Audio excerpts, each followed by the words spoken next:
The Story of Athens as told through 15 historic districts. The history of Athens and the University of Georgia is tied together.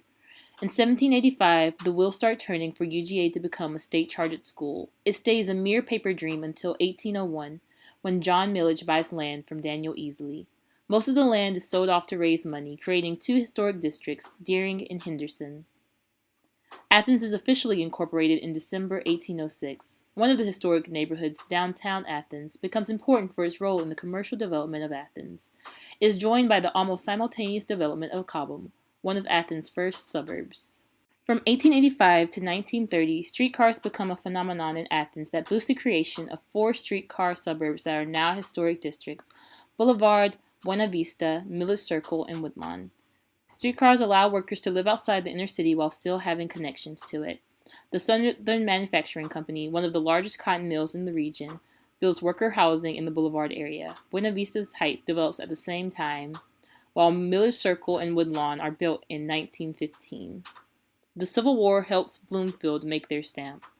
Robert L. Bloomfield, president of the Athens Manufacturing Company, develops Bloomfield during Athens' regrowth period following the Civil War.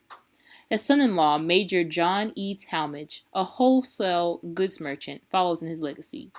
He built several houses alongside Hall and Bloomfield in the early 1900s. Millage, which is now known for the many sororities that line its streets, did not always look that way. During the Great Depression, families could no longer afford to maintain the mansions, so several are sold to sororities such as Kappa Alpha Theta, Alpha Delta Phi, and Alpha Gamma Delta. Today, over 25 Greek organizations call Millage home. A late 19th century land deal helps create two additional historic districts, West Cloverhurst Springdale and West Rutherford. After the death of his father, New Jersey native John Meeker uses his newfound inheritance to purchase a 200-acre farm.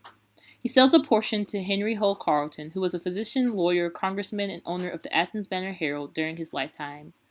West Rutherford was among the property Carleton purchases.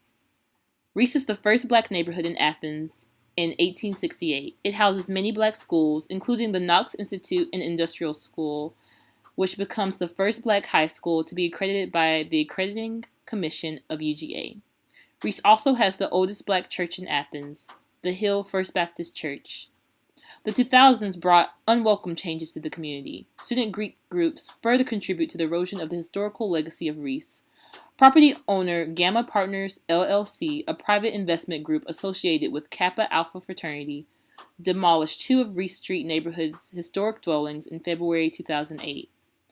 Rock Springs, built mostly between 1900 and 1950, feature shotgun houses. In Athens, those houses belong to the black working class. Many probably worked for the upper-class white neighborhood, Millage Avenue, according to Planning Department reports.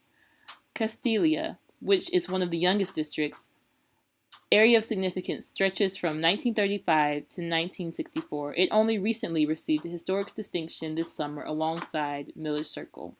It will be interesting to see what historic districts are added next and what history they will provide us of Athens.